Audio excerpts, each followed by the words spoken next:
Salud y paz en Cristo Jesús. Hoy quiero hablarles acerca cuando tenemos la vida patas arriba, cuando estamos enfrentando oposiciones, dificultades como cristianos. ¿Qué hacer? Voy a apoyarme en la primera epístola de Pedro para hablar de estas cosas. Pedro sabe mucho acerca de persecuciones, como lo vamos a entender de seguido. Voy a comenzar glorificando la palabra. Todos alguna vez vamos a pasar por dificultades, por lo menos una vez, pero muchas dificultades, porque nuestro camino es en sentido contrario a este mundo. Así que la palabra con la cual voy a iniciar es la siguiente. Capítulo 2, verso 11 de la primera carta o la primera epístola de Pedro. Amados, yo os ruego como extranjeros y peregrinos que os abstengáis de los deseos carnales que batallan contra el alma, manteniendo buena vuestra manera de vivir entre los gentiles, para que en lo que murmuran de vosotros como de malhechores, glorifiquen a Dios en el día de la visitación al considerar vuestras buenas obras. Para entender esto, vamos al contexto. Al inicio de esta carta, Pedro se está dirigiendo a un grupo de cristianos que están expatriados en regiones, distintas regiones de Asia Menor. Y están expatriados por la causa de Cristo, estando en lugares que no son su nación, por supuesto. Están sufriendo persecución del gobierno, de líderes religiosos, lejos de su familia, de sus afectos, de sus amigos. Lo tratan de malhechores, como lo acabamos de leer, y están pasando también por serias dificultades económicas para sostener a su familia. Están pasándola mal. Entonces Pablo, como líder de la iglesia de Jesucristo, se levanta como un anciano a aconsejar, a apacentar a esta grey, a levantar esta carta para llenarlos de ánimo, recordarles la palabra, la esperanza y ofrecerles las salidas espirituales para que ellos puedan soportar todas estas circunstancias negativas que están viviendo. Por eso dice, yo os ruego, porque él sabe muy bien que lo que les va a decir, ellos deben prestarle atención, de lo contrario van a pasar por situaciones aún más difíciles de las que ahora están viviendo si no se mantienen firmes en sus convicciones cristianas. A Pedro le interesa muchísimo la conservación del alma y de que estos sepan esperar con la paciencia del Señor la salida en el momento en que Dios se las ofrezca, porque siempre hay salidas. Y él dice que en este asunto, cuando pasamos por tribulaciones, generalmente hay un combate. Bueno, siempre hay un combate en realidad. No solamente nuestra vida de fe se trata de una guerra espiritual entre las fuerzas de las tinieblas y las fuerzas de la luz. Pedro ahora nos dice que también dentro de nosotros hay una batalla. Los deseos carnales, es decir, la carne donde mora el pecado, quiere florecer, quiere sacar la concupiscencia, los deseos internos oscuros que nosotros tenemos, producto de residuos que nos quedaron de aquel pecado original que hemos heredado. Y bueno, estos buscan, especialmente cuando estamos pasando por situaciones difíciles, florecer para aprovechar la debilidad que estamos viviendo y lograr conquistar, seducir a nuestra alma, y nuestra alma preste el consentimiento con la carne para permitirle practicar, producir el pecado, y con el pecado la muerte. Entonces, sabemos que cuando pasamos por situaciones difíciles, hay como una inclinación natural, esta es la carne, a tratar de irnos poco a poco adaptando a aquello que nos oprime. Ese es el trabajo, esa es la estrategia, que nosotros poco a poco, casi imperceptiblemente, nos vayamos acomodando o adaptando hasta terminar a hacer lo que el mundo o el enemigo quiere, utilizando los deseos de la carne. Si nosotros cedemos a las tentaciones, finalmente vamos a terminar separados de Dios. Y eso es lo que Pedro está recomendando. No lo hagan. Porque al comienzo parecerá cosa pequeña cuando la carne le pida cosas sencillas. Pero esas cosas pequeñas, cuando las realicemos, ellas tienden a no producir un gran efecto. Y decimos, bueno, no pasó casi nada. Me estaban obligando a fumarme un cigarrito, me lo fumé, y bueno, y mira, sigo pensando en Dios, a veces oro. La próxima vez puedo fumarme otro. Y cuando usted viene a ver, se está fumando una caja de cigarrillo al día. Porque el trabajo es paulatino. ¿Por qué? Porque usted no supo contender contra los deseos de la carne, no le puso la censura del espíritu al momento de iniciar. Y Pablo sabe esto muy bien. Pedro, si usted está pasando por una situación económica y está en un trabajo y ve ciertos bienes que están allí disponibles, tal vez usted va a ser tentado por la dificultad económica hasta levantar oraciones erráticas. Es decir, bueno, Dios mío, mira, esta gente, mira todo lo, o sea, por favor, toda la comida que le sobra y hay una que se pierde. O sea, yo no creo que tú te vas a poner bravo conmigo, Dios, si yo agarro esta pequeña porción aquí, ellos no se van a dar cuenta, tú sabes que yo la necesito, tú sabes que yo te amo. Yo creo que tú vas a comprender y empiezas a tomar una porción, mañana empiezas otra, empiezas a agarrar una palabra de Dios y la tuerces para permitir estas cosas. Y cuando vienes a ver, estás robando deliberadamente a tu patrono o a tu socio o a tu vecino, qué sé yo, porque así comienzan las cosas. Así como comienzan también cuando empecemos a ceder contra los deseos de la carne, el no congregarnos o el dormirnos en la congregación. Empieza a decirme, tengo muchos años ya congregándome, ¿y por qué tengo que vivir esto? La verdad, ya no quiero, no me voy a congregar este domingo, no voy. El otro domingo me duele la cabeza, bueno, no pasó nada. Me siguen llamando hermano, me siguen tratando igual. Y para el otro domingo tengo una invitación, voy el otro domingo.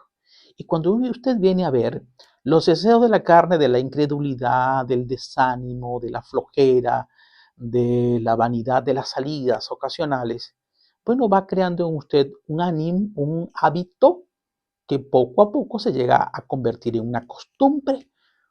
¿Por qué? Porque usted no dio batalla su alma contra los deseos de la carne, y por eso termina la escritura diciendo, no hagáis como aquellos que tienen por costumbre no congregarse. ¿Y cómo adquirieron esa costumbre?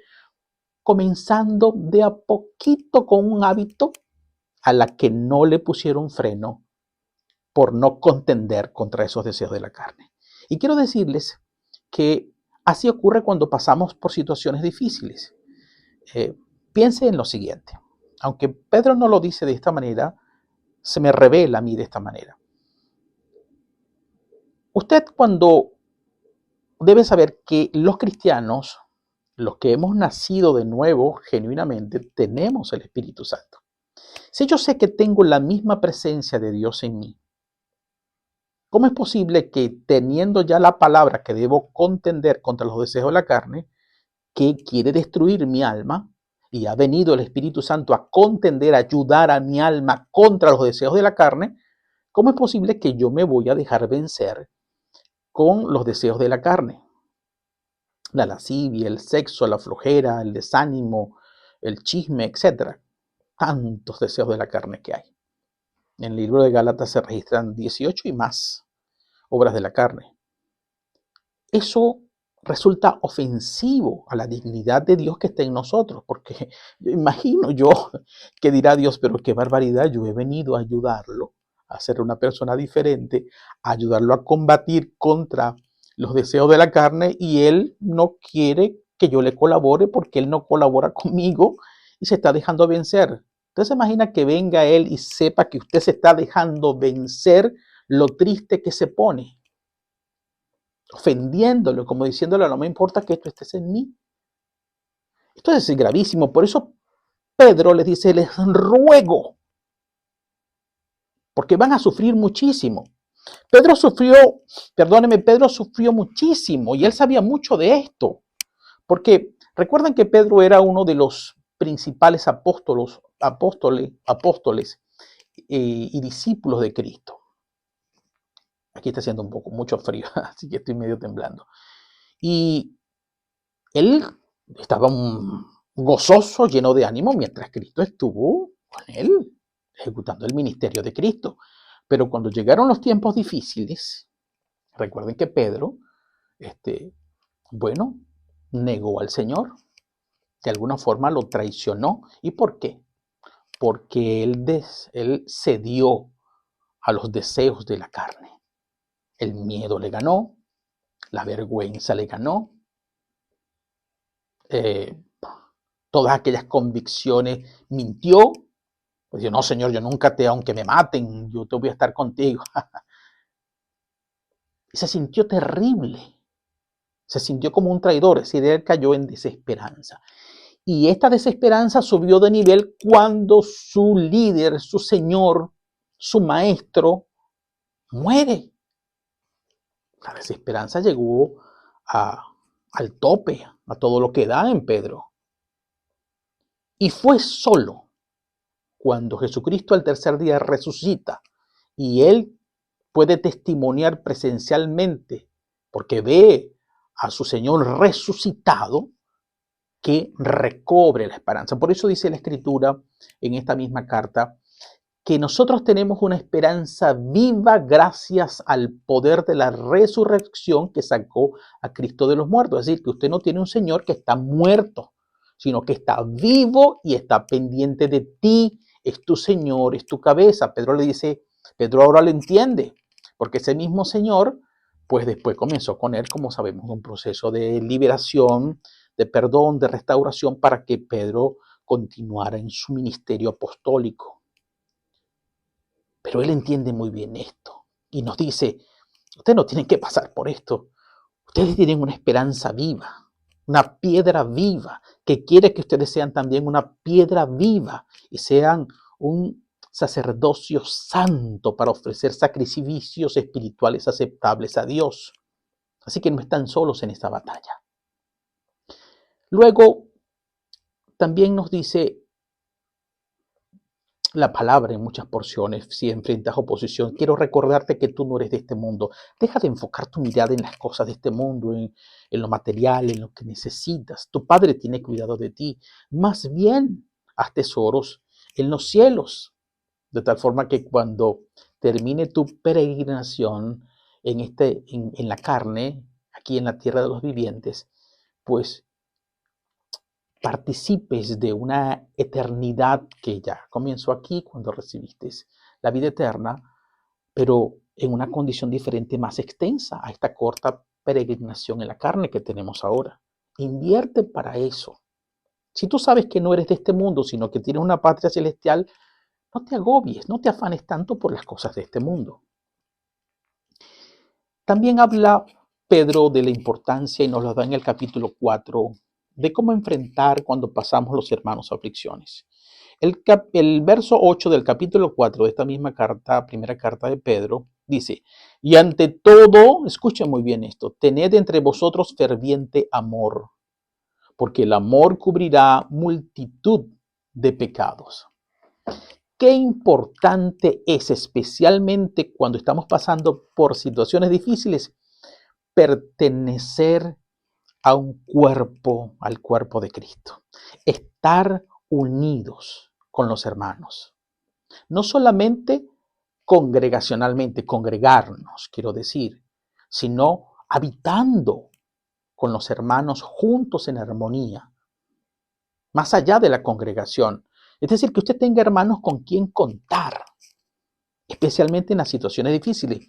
Pedro allí narra, de lo que Dios les ha dado a ustedes, compártanlo con nosotros. Es decir, confórtense mutuamente. Si Dios te ha dado a ti el hablar, habla la palabra de Dios. Muchos a veces pasan por situaciones difíciles. Por ejemplo, se le muere un familiar, llega otro, ay, a mí también se me murió un familiar así. Y cuando se vio, qué cosa tan difícil fue eso, cómo está de caro los entierros, y no, y se sufrió tanto. Y empieza a echar unos cuentos que lo que hacen es llenar de desánimo, de tristeza, tristeza y apartar a las personas de la esperanza y de la fe.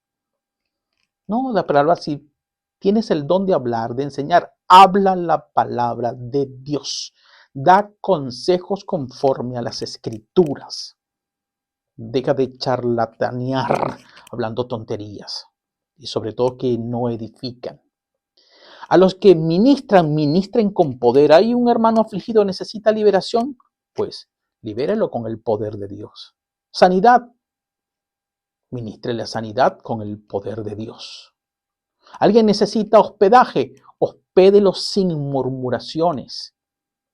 Hay gente que no tiene dónde dormir porque fueron echados de la casa o porque están llegando y no tienen dónde llegar a un estado, pero han sido recomendados por otros hermanos que nosotros conocemos. Hay gente que tiene casa, pero está pasando por una situación tan complicada que mire, el amor ferviente al que llama Pedro que practiquemos, Dios, o sea, acuérdense de él, que estará solito en su casa sufriendo. No, llámenlo, vamos a buscarlo, que se venga aquí, llámense los hermanos, vamos a hacer un grupo juntos, vamos a compartir, vamos a hablar con él, vamos a animarlo, vamos a darle compañía. Hospédenlo. Y habla Pedro de la necesidad de estar reunidos los hermanos y que haya líderes que sepan apacentar la grey, a los ancianos, la importancia de tener en las congregaciones entre los hermanos ancianos personas maduras en la fe, que se dejen guiar por el Espíritu Santo, que trabajen honestamente y sin el deseo de lucro. Habla también de que los jóvenes también pasan por situaciones difíciles. Pueden ser junto con el colectivo o ellos. Y dice, miren, los jóvenes sean sumisos delante de los ancianos. Déjense orientar, déjense llevar de la mano por los ancianos con sus consejos, con sus recomendaciones, por la palabra. Y sométanse los unos a los otros. Porque la juventud tiene una especial característica que cuando pasa por problemas, quiere resolver los problemas con la explosión de la fuerza de su juventud y con su rebeldía. Y esto le va a ocasionar muchos problemas. Por eso dice que haya un ferviente amor, porque el amor cubrirá multitud de pecados. ¿Cómo el amor cubre multitud de pecados? Porque evita que el pecado se multiplique. Si alguien viene y me ofende, uno de estos perseguidores, angustiadores que me tienen atribulado, me ofenden, mi reacción natural va a querer ser la respuesta de la ira o de la venganza o de chismosear, y cuando yo hago esto lo que hago es multiplicar este pecado inicial. Pero si yo aplico el amor de Dios, la justicia de Dios y lo perdono, aquí va a morir ese pecado. No permita que usted se constituya en un trampolín, en una plataforma que va a utilizar la iniquidad o el pecado para brincar. No, usted es más sabio que eso. Por eso Cristo enseñó, pongan la otra mejilla. Es decir, usted y yo, hijos de Dios, estamos llamados a romper la espiral de violencia y matar la iniquidad, no dejar que ésta se multiplique, que crezca. Esta es otra salida que le ofrece Dios. Así que tienes distintas alternativas. También quiero confortarte diciéndote, si estás pasando por tribulaciones, mira, todos los cristianos, dice la Escritura, estamos llamados a participar de los padecimientos de Cristo. Y que esto trae, después de que pase esta temporada mala, porque son temporadas, son procesos, el propósito es que tú vayas moldeando tu carácter y te parezca más a Cristo. Y crezcas, te afirmes, te establezcas en la posición para la cual Dios te ha llamado, en el propósito por el cual te creó. Así que aprende que los padecimientos te vas a parecer a Cristo, llénate de gozo, te va a promover, llénate de gozo, y además no te encapsules en un ensimismamiento, es decir, ay, pobrecito yo que estoy pasando por esto, porque todos los cristianos del mundo, unos más que otros, vamos a pasar por lo mismo. No te sientas que la cosa es contigo nada más. Todos van a pasar por esto, una o varias veces.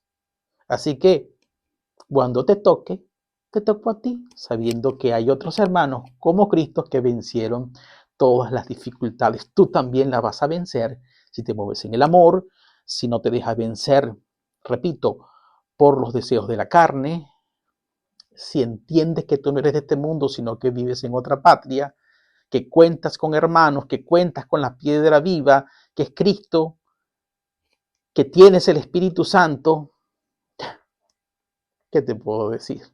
Es solo cuestión de tiempo para que Dios te ofrezca la salida. Hay esperanza en el Señor.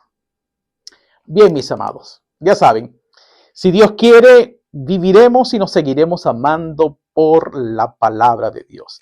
Dios les bendiga y les guarde.